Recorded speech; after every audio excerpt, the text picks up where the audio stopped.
तो हम structure of atom पढ़ रहे हैं और हमने एक एक टॉपिक को कवर कर लिया है। इसके पहले वाले टॉपिक में हमने एटॉमिक नंबर और मास नंबर वाला टॉपिक कवर किया है और इस वीडियो में हम लोग जो है आइसोबार्स एंड आइसोटोप्स को कवर करेंगे और अच्छे से उसको रीडिंग के साथ साथ एक्सप्लेनेशन भी देखेंगे।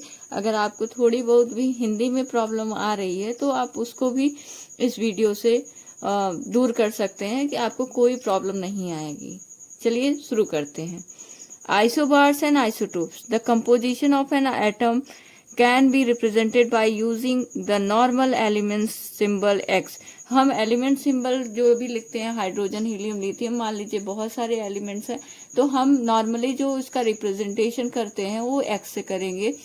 Any atom can be represented by using normal element symbol X with superscript on the left hand side as the atomic number A and the subscript Z on the left hand side as the atomic number, that is अगर हम X लिख रहे हैं तो Z उसके left hand side में नीचे लिखेंगे और A उसके ऊपर लिखेंगे हैं। तो इसका मतलब ये है कि जो हम कोई भी नॉर्मल एलिमेंट का सिंबल यहाँ पे X से रिप्रेजेंट करेंगे और लेफ्ट हैंड साइड में एटॉमिक मास नंबर को हम A से रिप्रेजेंट करेंगे जो कि सुपर स्क्रिप्ट होगी, और Z से हम लोग जो है वो एटॉमिक नंबर को रिप्रेजेंट करेंगे जिसको हम Z से रिप्रेजेंट करते हैं। इसके पहले हमने मास नंबर और एटॉमिक नंबर के बारे में डिस्कस किया है। हमें पता है कि मास नंबर जो होता है वो A से रिप्रेजेंट किया जाता है, जबकि एटॉमिक नंबर जो होता है वो Z से रिप्रेजेंट करते हैं।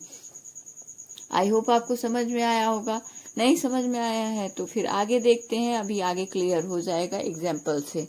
ठीक, isobars are the atom with same mass number but different atomic numbers. For example carbon 614 and carbon nitrogen 714।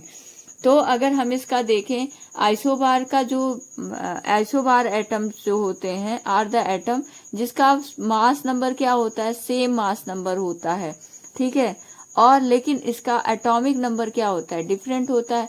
तो जैसे कार्बन और नाइट्रोजन, इसका जो मास नंबर है दोनों का कितना है, 14 है, लेकिन कार्बन 6 नंबर पे आता है और नाइट्रोजन 7 नंबर पे। तो जिसका आइसो मीन्स सेम, और बार हम अक्सर बार हम कहाँ लगाते हैं, ऊपर लगाते हैं, तो जिसका बार जो होगा सेम होगा उसे हम क्या कहेंगे, आइसो बार। यानी आइसो बार में हमारा क्या सेम होता है, same number of mass number होता है और एटॉमिक नंबर डिफरेंट होता है। तो हमें डिफरेंट नहीं याद रखना है, हमें सेम याद रखना है कि एक्चुअली में सेम क्या होता है। तो इसमें आइसोबार में सेम मास नंबर होता है। दूसरी तरफ अगर हम देखते हैं atoms with identical atomic number but different mass number, तो जो एटम जिनका एटॉमिक नंबर सेम हो, ठीक है, और मास नंबर डिफरेंट हो, तो उसे आइसोटोप कहते हैं। जैसे कि अगर हम देख लें, आगे एग्जाम्पल दिया है, in other word according to equation 2.4। अभी इक्वेशन 2.4 देखेंगे। It is evident that difference between the isotope is due to the presence of different number of neutron present in the nucleus.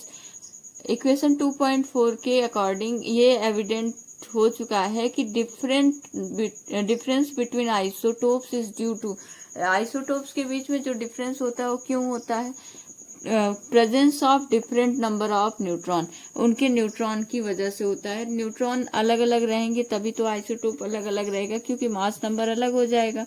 Atomic number तो same है, जैसे carbon 6 का atomic number तो 6 ही है, लेकिन carbon 12 state में भी पाए जाते हैं, 13 में भी पाए जाते हैं, 14 में भी पाए जाते हैं। क्यों पाए जाते हैं, क्योंकि उनके अंदर न्यूट्रॉनों की संख्या अलग अलग होती है। हमें पता है कि जितने प्रोटॉन होंगे उतने ही इलेक्ट्रॉन होंगे, लेकिन प्रोटॉन डिफरेंस होता है, तो इसलिए मास नंबर हमने ऐड किया था। मास नंबर क्या होता है, number of protons plus number of neutron.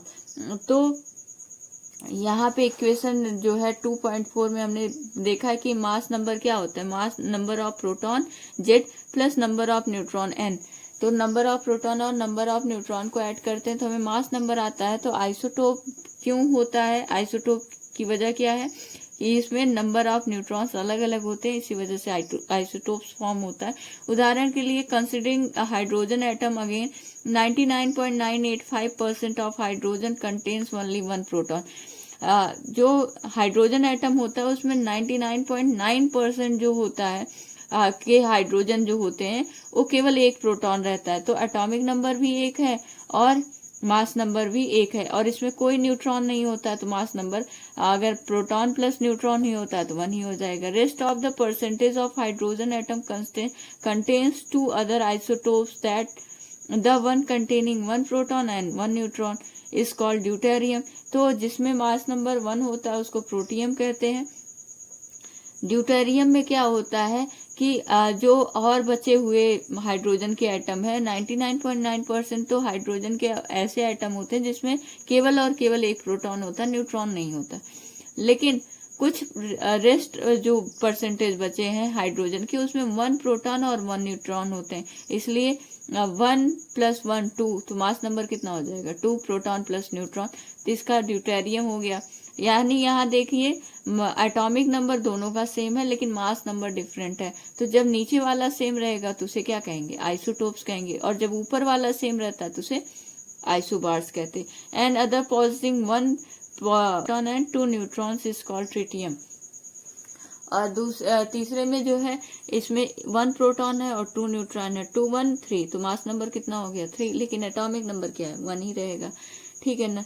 Number of proton जितने रहते हैं उतने ही क्या रहता है, एटॉमिक नंबर रहता है, तो सबका एटॉमिक नंबर 1 है लेकिन मास नंबर क्या है, डिफरेंट है, इसलिए ये सब क्या है, प्रोटियम, ड्यूटेरियम, ट्रिटियम क्या है, आइसोटोप्स हैं। The latter isotopes is found in trace amount on the earth. जो और भी इसके हाइड्रोजन एटम के जो आइसोटोप्स हैं वो बहुत कम अमाउंट में पाए जाते हैं, इसलिए उसको हम नहीं कंसीडर करेंगे।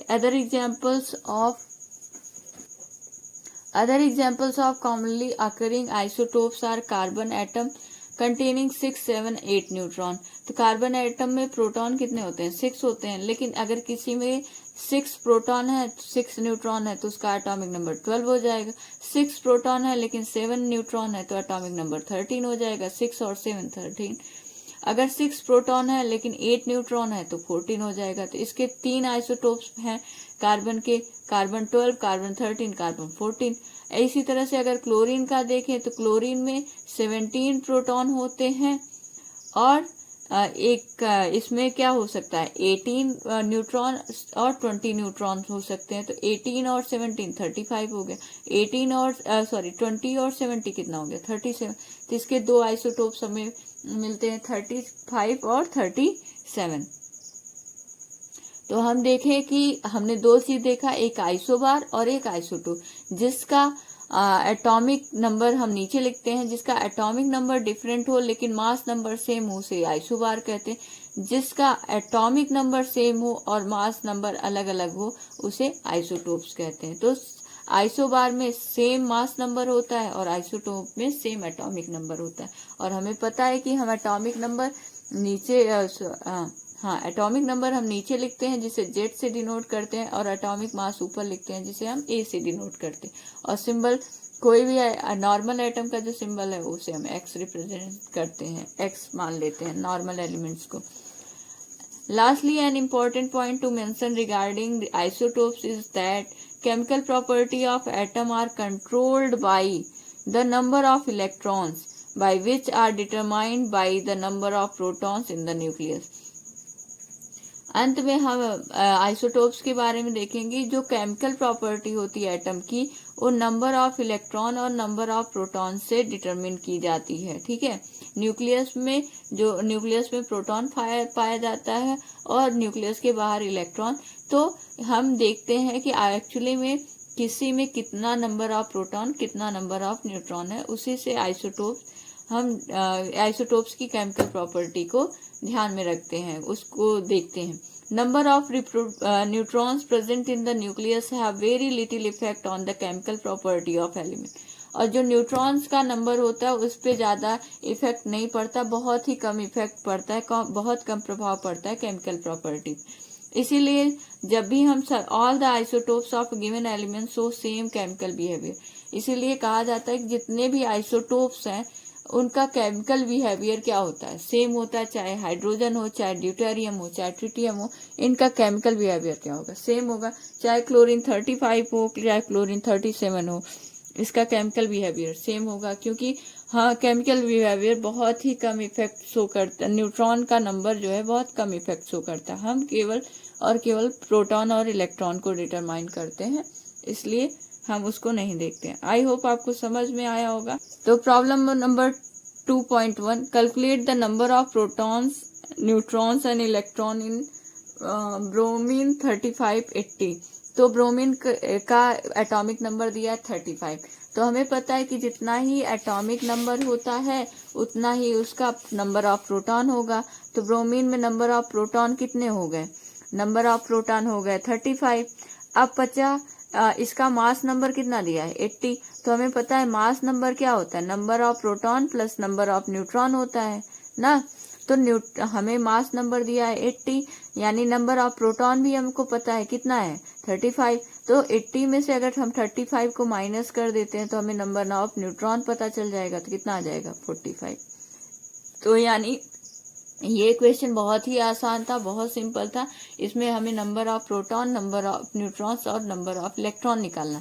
अच्छा, इलेक्ट्रॉन कितना होगा? जितने नंबर ऑफ प्रोटॉन होते हैं न्यूट्रल एटम में उतने नंबर ऑफ इलेक्ट्रॉन होते हैं। तो इलेक्ट्रॉन भी कितना होगा 35, प्रोटॉन भी कितना होगा 35, लेकिन न्यूट्रॉन कितना है 45। ठीक। अब the number of electron, proton and neutron in a species are equal to 18, 16 and 16 respectively. Assign the proper symbol of the species. species का proper symbol देना है जिसमें 18 इलेक्ट्रॉन है, 16 प्रोटॉन है और 16 न्यूट्रॉन है। तो हमें पता है कि जितने ही मास नंबर होता है उतना ही क्या होता है, नंबर ऑफ, जितना एटॉमिक नंबर होता है उतना ही नंबर ऑफ प्रोटॉन होता है। तो इसका नंबर ऑफ प्रोटॉन कितना है 16, यानी इसका एटॉमिक नंबर कितना होगा 16। और हमें पता है कि मास नंबर कितना होगा, प्रोटॉन प्लस न्यूट्रॉन होता है। तो प्रोटॉन कितना है 16, न्यूट्रॉन कितना है 16, तो 32 हो जाएगा। लेकिन इलेक्ट्रॉन कितने हैं 18, यानी इसने 2 इलेक्ट्रॉन गेन किए हैं। तो इसका क्या हो जाएगा, ये 32 मास नंबर हो जाएगा और 2 माइनस कर देंगे। तो इसमें आ जाएगा हमारा कुछ 16 नंबर, यानी 16 पे कौन आता है सल्फर, 16, 32, 2 माइनस। तो ये वाला सिंबल हो जाएगा। तो देखिए यहाँ पे है।